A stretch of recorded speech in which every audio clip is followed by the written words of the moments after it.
আজ তোমাদের করে দেখাবো স্নোফ্লেক প্যাটার্ন 2। দেখো, ছোট প্যাটার্ন করতে গেলে ছোট কাঁটার প্রয়োজন এবং বড় প্যাটার্ন করতে গেলে বড় কাঁটা এবং ডাবল সুতো নিয়েছি। তারপর নিয়েছি 5টা চেন। 5টা চেনকে আমি স্লিপ স্টিচের মাধ্যমে ক্লোজ করে দিলাম। এরপর যে হোলটা তৈরি হলো তার মধ্যে পাফ স্টিচ বুনে নেব। 6 বার কাঁটা ডুবিয়ে কাঁটায় 13টা লুপ নিয়ে আমি এক একটা পাফ বুনে নেব। আর এই হোলের মধ্যে তৈরি হবে টোটাল 6টা পাফ। পাফটাকে ক্লোজ করার পর নিয়ে নেব দুটো চেন।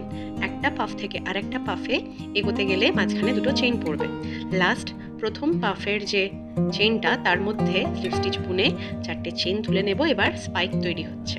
স্পাইকের প্যাটার্নটা হচ্ছে প্রথমে এই যে 4টে চেইন তুললাম সেটাকে চেইন 2 গ্যাপে স্লিপ স্টিচ দিলাম। এরপরে আবার 4টে চেইন, সেটাকেও স্লিপ স্টিচের মাধ্যমে জুড়ে দিলাম।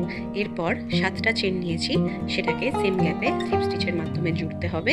তারপর পরপর দুটো 4টে চেনের আমি স্পাইক বানিয়ে নেব। স্পাইকের প্যাটার্নটা হচ্ছে 4 4 7 4 4।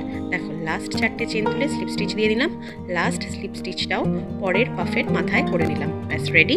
এরপর 10টা চেন নিয়ে দুটো স্পাইকের মাঝখানে যে কোনো একটা জায়গায় স্লিপ স্টিচ দিয়ে জুড়ে আর সুতো কেটে নিলেই রেডি। আগেও বলেছি এই ধরনের স্নোফ্লেক দিয়ে সুন্দর ড্রিম ক্যাচার এছাড়া ওয়াল হ্যাঙ্গিং তৈরি করা যায় বিভিন্ন রকমের earring. Do you think I did a nice job? Then please do like, share, follow and subscribe. Thank you.